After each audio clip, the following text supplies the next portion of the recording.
Playmobil Spies, Back to the Cretaceous, Episode 1. Story by Playmobil Empire Taiwan. Just when the spies were starting to be anxious of how to go after Dr. Dickensschwartz, the T-Rex kindly offered to let the spies climb up onto her back so she could carry them. After heartily thanking the T-Rex, the spies wasted no time on climbing onto her back, and they were soon on their way to chase after Dr. Dickensschwartz.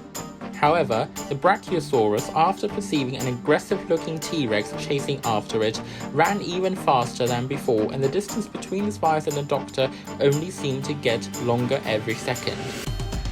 Suddenly, the doctor slid off the Brachiosaurus' back using its tail and jumped into a time machine identical to the one the spies had boarded earlier, which was hidden amongst the bushes.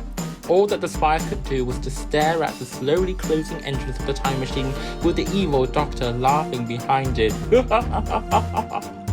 In a fit of violent vibration and spinning, the time machine disappeared, along with Dr. Dickensschwartz into thin air, before the spies could put a stop to it. Eliza quickly used her phone to contact Tom about the fact that Dr. Dickensschwartz has just escaped. According to my hypothesis, the doctor must have already obtained the things that he needs and has already returned to his laboratory to perform his wicked plan, Tom replied. Without hesitation, the spies returned to their own time machine, bid farewell to the T-Rex, and was ready to return to their own time zone. Goodbye, my friends, the T-Rex waved to the spies whilst wiping her eyes. I'm gonna miss you girls. Don't forget me, okay? Now I announced you to be my BFFs.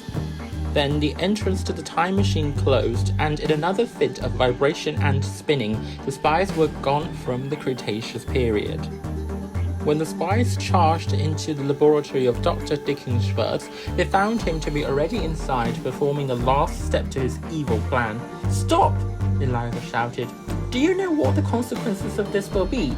It would cause a disaster. Millions and billions of people will die or be injured due to the destruction caused by those dinosaurs. Buildings will all be collapsed. Don't you have a family to care for? Think about how they would feel. How can you be so cruel? Please, reflect on what you're going to do and stop all this. It's not too late to turn back yet. The doctor laughed his wicked laugh again. Stop? Turn back? You've got to be kidding me. I have planned this for all my life. Since I was an abandoned orphan living in the orphanage and bullied by other kids and the teachers, I have decided to take revenge of the world. Don't blame me for being cruel and ruthless. It is the world who was cruel and ruthless to me first.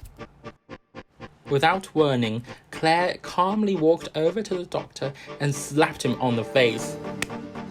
Eliza was so flabbergasted by her action that her jaw dropped right open. How can you say such a thing, you selfish man? Claire, with tears swelling up in her eyes, screamed at the top of her voice. Has your conscience been eaten by dogs or something? Or don't you even have one in the first place? If you don't have a family to care for, others do. How can you treat others' love for their families like a piece of trash and stamp it on it without even some hesitation? Just because you have never experienced love before. You only thought about your revenge from your past and happiness, but completely ignored others' feelings. You emotionless beast. I am very sorry. I don't usually do this to girls, especially not pretty ones like you, Dr. Dickensschwartz said. But if you insist to prevent me from accomplishing my dream, then I cannot help but to do this. Take that! After the doctor has finished, he landed a kick on Claire, who was quite taken aback by his reaction. Eliza also joined in the struggle, half persuading, half fighting the doctor. Meanwhile, in a fit of fury, Claire walked over to the by now nearly finished experiment, picked it up and smashed it onto the floor.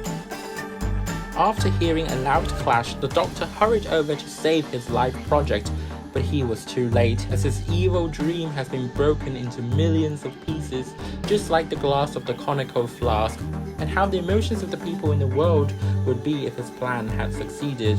Oh no! No! What have you done? No! The doctor broke into a fit of sobbing and screaming. At that very instant, the police arrived to arrest the criminal, who still hadn't recovered from his mental breakdown as he was escorted into the police car. Although the spies were extremely relieved to have accomplished their mission with success, both felt a bit sorry for the doctor. Due to the lack of love and care he received in his childhood, he had decided to take revenge on the world, which ended with him in prison again.